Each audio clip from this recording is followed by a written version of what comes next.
विधानसभा election 2024 राज्यातील पहिलीच लढाई बाप विरुद्ध बेटा. वडील म्हणाले त्याचा बाप. Narhari Zirwal versus Gokul Zirwal in Vidhansabha election 2024. Rashtrawadi Congress Ajit Pawar गटाने आगामी विधानसभा निवडणुकीसाठी पहिल्या उमेदवाराची घोषणा केली आहे.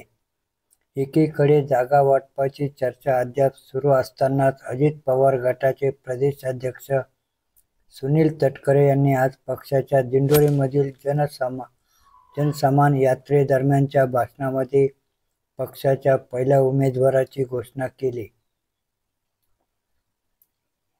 दिंडोरीची जागा राष्ट्रवादीकडेच राहील. नरहरी झिरवाळ दिंडोरीचे राष्ट्रवादीचे उमेदवार असतील, असं म्हणत तटकरेंनी राज्यातील पहिला उमेदवार जाहीर केला.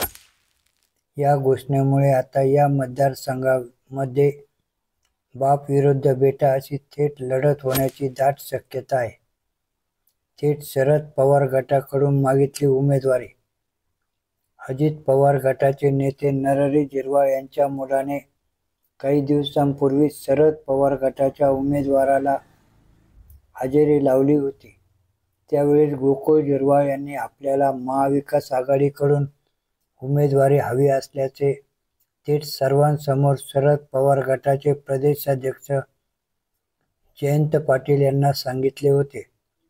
मात्र गोकुळ झिरवाळ या बैठकीला कसे पोहोचले हे सांगतानाच त्यांचे वडील नरहरी झिरवाळ यांनी खोचक इशारा दिला. मुलगा शरद पवार गटाच्या कार्यक्रमाला कसा पोहोचला? गोकुळ झिरवाळ जयंत पाटलांच्या कार्यक्रमाला उपस्थित कसे काय राहिले, या संदर्भातही त्यांच्या वडिलांनी सांगितले. त्याने सत्कार करू का असे विचारले तेव्हा मी म्हटलो सत्कार कर आणि निघून ये. हा गेला तर गेला, याची आमदार होण्यापर्यंत मजल गेली तर कसं व्हायचं, असा सवाल झिरवाळ यांनी केला. गोकुळ झिरवाळ यांना शरद पवार गटाने उमेदवारी दिली तर थेट अजित पवार गट विरुद्ध शरद पवार गट असा सामना होईल. अजित पवार गटाकडून वडील नरहरी झिरवाळ लढतील तर शरद पवार गटाकडून गोकुळ झिरवाळ निवडणुकीच्या रिंगणात असतील. त्याने स्वतःच काहीतरी. नरहरी झिरवाळ यांच्या मुलाने म्हणजेच गोकुळ झिरवाळ यांनी महाविकास आघाडीकडून उभं राहण्याची इच्छा व्यक्त केली आहे. याबद्दल बोलताना राजकारणात प्रत्येकाला वाटतं मी काहीतरी केलं पाहिजे. त्याचे वय पाहता त्याने अजून खूप काही करणं गरजेचे आहे. मी दिलेल्या भांडवलावर लढण्यापेक्षा त्याने स्वतःच काहीतरी करावं. सगळंच बापाचं वापरून कसं चालणार, अशी प्रतिक्रिया झिरवाळ यांनी नोंदवली. ते उद्योग करू नये.